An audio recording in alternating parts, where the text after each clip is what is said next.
The truth exploded the moment I stood up in that crowded hall and said the words everyone feared. They lied to me for 20 years. Every face turned toward me. No one moved. No one breathed. And in that moment, I finally understood why. Before we continue, if this story touches your heart, don't just scroll. Like, subscribe, and be part of this journey. Everything changed the day Emily Carter walked into that room. Emily had always believed she had a normal life, a loving family, a safe home, two parents who said they would always protect her. But that belief started cracking the day she turned 20. It began with something small, a letter, a simple brown envelope, no return address, just her name written in shaky handwriting. Emily found it in the mailbox after work. She almost ignored it, but something about it felt strange, cold. She opened it in the kitchen while her mother cooked dinner. Inside was one photo, old, faded, and terrifying. It showed a little girl standing beside a woman Emily had never seen, but the little girl looked exactly like her. Same eyes, same smile, same small scar above the eyebrow. Emily felt her stomach twist. "Mom," she called slowly. Her mother, Linda Carter, turned from the stove. "Yes, honey." Emily placed the photo on the table. "Who is this?" Linda froze for just a second, but Emily saw it. That tiny pause, that tiny fear. I don't know," Linda said quickly. "Probably some mistake." Emily frowned. "No mistake. That's me." Linda forced a laugh. "Honey, lots of kids look alike." But Emily didn't laugh. Something was wrong. She felt it deep inside. Later that night, she asked her father, Robert Carter. He barely looked at the photo. "Just trash mail," he said. Then he threw it away.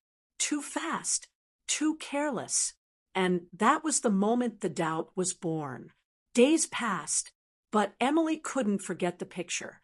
She kept seeing the woman beside her in the photo. The woman looked tired, but her eyes were warm, familiar, almost loving. Emily dug the photo out of the trash. She stared at it for hours. Then she noticed something, a small sign behind them, a hospital name, St. Mary's Medical Center. Her heart started racing. The next morning she drove there. The hospital was old, quiet, almost forgotten. Emily walked to the front desk. "I'm looking for old birth records," she said. The receptionist looked confused. "That depends. What year?" 20 years ago." The woman typed slowly, then stopped. She looked at Emily. "You were born here?" Emily nodded. "Yes." The receptionist clicked again, then frowned. "That's strange." "What?" "There's no record of an Emily Carter born here." Emily blinked. "That's impossible." But the woman shook her head. "I'm sorry. Nothing." Emily walked out feeling dizzy. No record? How could that be? Everyone has a birth record. Everyone. Unless. The thought scared her. She drove home in silence. That night, she confronted her parents again. "Why is there no birth record for me?" Linda dropped a glass. It shattered across the floor. Robert stood up slowly. "What are you talking about?" Emily slammed the photo on the table. Who is this woman? Why was I at that hospital? Why does she look at me like she knows me?" Silence filled the room. Robert's jaw tightened. Linda looked like she might cry. "Emily," Linda whispered, "you're overthinking this." "No," Emily said. Her voice shook, but it was strong. "You're hiding something." Robert stepped forward. Enough. His tone was sharp, cold. Emily had never heard him speak like that. "You are our daughter," he said firmly. "That's the only truth you need." But Emily shook her head. No, she looked directly at them. If that's true, prove it. Neither of them spoke, and that silence was louder than any answer. Days turned into weeks. The house felt different now. Heavy, uncomfortable. Emily noticed small things. Whispers when she entered a room. Phone calls that ended quickly. Doors closing. Secrets growing. Then one night something happened. Something that changed everything. Emily woke up around 2 a.m. Voices downstairs. Her parents were arguing. Loud. Panicked. She walked quietly down the stairs. Their voices echoed through the hallway. Robert sounded angry. You told her too much. Linda sounded terrified. I didn't tell her anything. She found the photo. There was a long pause. Then Robert said something that made Emily's blood freeze. We should have destroyed everything 20 years ago. Emily's heart pounded. 20 years. Her entire life. She stepped forward. The floor creaked. Both of them turned instantly. Linda gasped. Robert's face went pale. How long have you been standing there? He asked slowly. Emily didn't answer. Her voice trembled. What did you do 20 years ago? No one spoke. Not for a long time. Then Linda started crying. Robert closed his eyes. And when he opened them, Emily saw something she had never seen before. Guilt. Real guilt.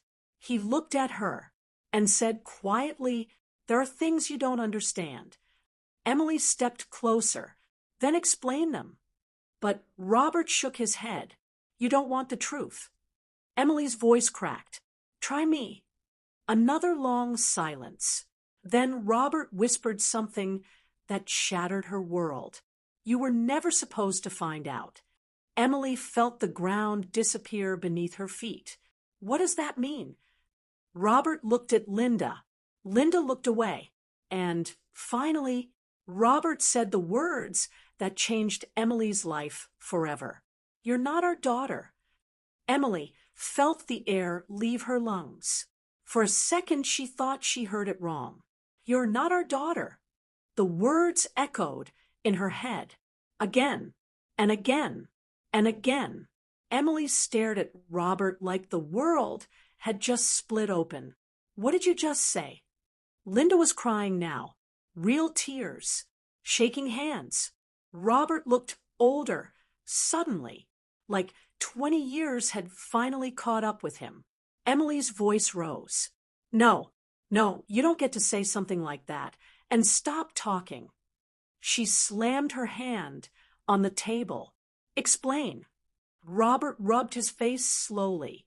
Linda whispered, Robert, please. But it was too late. The truth had started moving, and now it wouldn't stop. Robert looked at Emily. You were born at St. Mary's Hospital. Emily's heart pounded. I know that. But the woman in that photo, he hesitated, was your real mother. Emily felt the room spin. No. Robert nodded slowly. Yes. Emily shook her head. That's impossible. My whole life, you said. I know what we said. Robert interrupted quietly. Silence fell again. Heavy, uncomfortable. Emily whispered, Then where did I come from? Robert looked at the floor. Linda answered instead, her voice barely above a whisper. Your mother died that night. Emily blinked. What? Linda swallowed hard. There was an accident at the hospital. Your mother, she went into cardiac arrest after giving birth. Emily felt her chest tighten. So you adopted me? Robert shook his head. No, the word hit harder than anything. Emily stared. Then how did I end up here? Robert finally said it. We took you. The room went completely silent. Emily couldn't breathe. You what? Linda sobbed. We were desperate. Emily stepped back. No, Robert continued. We had tried for years to have a child. Doctors said it would never happen. And when we saw you, he paused. You were alone. Emily's voice cracked. So you kidnapped me? Robert shook his head quickly. It wasn't like that. Oh, really? Emily shouted. Because that sounds exactly like that. Linda covered her face. We told ourselves we were saving you. Emily laughed. But it was hollow. Saving me? From what? Robert whispered. From the system. Emily shook her head slowly. You built my entire life on a lie. 20 years. Birthdays. Christmas. Family photos. All of it suddenly felt fake. Emily's voice dropped to a whisper. Does anyone else know? Robert hesitated. That hesitation said everything. Who knows? Emily demanded. Linda finally spoke. Your Uncle James. Emily's eyes widened. Uncle James knew? Robert nodded. He helped us. Emily felt rage building inside her chest. And the rest of the family? They thought you were adopted. Emily closed her eyes. Every memory replayed. Every smile. Every hug. Every we love you. And now she didn't know what was real. Emily walked upstairs slowly. Neither of them tried to stop her. She locked her bedroom door. Then she broke down. For hours she cried. For the life she thought she had. For the mother she never knew. For the truth that had been stolen. Morning came too quickly. Emily didn't sleep. She packed a small bag. Then she walked downstairs. Her parents were waiting, eyes red, faces pale. Emily placed the photo on the table. I'm going to find out who she was. Linda whispered. Emily, no. Emily looked at them. For the first time. Not like parents. Like strangers. You don't get to stop me anymore. Robert stood slowly. What will you do? Emily answered calmly. The truth. Days passed. Emily searched everything. Hospital records, old newspapers, online archives. Then, finally, she found a name. Sarah Mitchell, age 24, died after childbirth. No known relatives listed. Emily stared at the screen. Her real mother finally had a name. But something else caught her attention. A small article, buried in the corner. Investigation closed due to lack of evidence. Emily frowned. Evidence of what? She opened the article. Her hands started shaking as she read. The hospital had reported something strange that night. A newborn baby had gone missing. Security cameras mysteriously failed. Witness statements conflicted. The case was closed, but the article ended with one chilling line. Authorities believed the child was taken by someone inside the hospital. Emily's heart pounded. Inside the hospital. She remembered something Robert said. We saw you and took you. A cold realization spread through her. This wasn't desperation. This was planned. Emily drove home that night. The house was full. Cars everywhere. Voices inside. She stepped through the door slowly. Her entire family was gathered. Uncle James, cousins, aunts, everyone. Linda looked terrified. Emily, please don't do this. But Emily walked to the center of the room. Her hands trembled, but her voice didn't. For 20 years, she said loudly, I believed this family loved me. The room went silent. Robert stepped forward.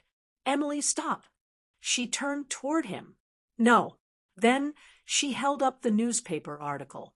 They spent 20 years lying to me. Gasps filled the room. Uncle James looked like he might faint. Emily's voice grew stronger. They stole me from a hospital. Linda broke down crying. Robert looked defeated, but Emily wasn't finished. She pointed at them. In front of everyone. I want the truth. Robert closed his eyes. For a long moment, he said nothing. Then he spoke. Quiet, broken. Yes. The word echoed through the room. Yes, we took you. Shock spread across every face. Emily felt tears fall down her cheeks. But this time they weren't weak. They were freeing. She looked around the room at all the people who had shared her life. Then she said the one thing that finally set her free. Family isn't built on lies. She turned toward the door. And today, I stopped living inside one. No one stopped her. No one spoke. Emily walked out into the cold night. For the first time in 20 years, she was finally living the truth. And sometimes the hardest truth teaches the strongest lesson. Blood can start a life, but honesty is what builds a real family.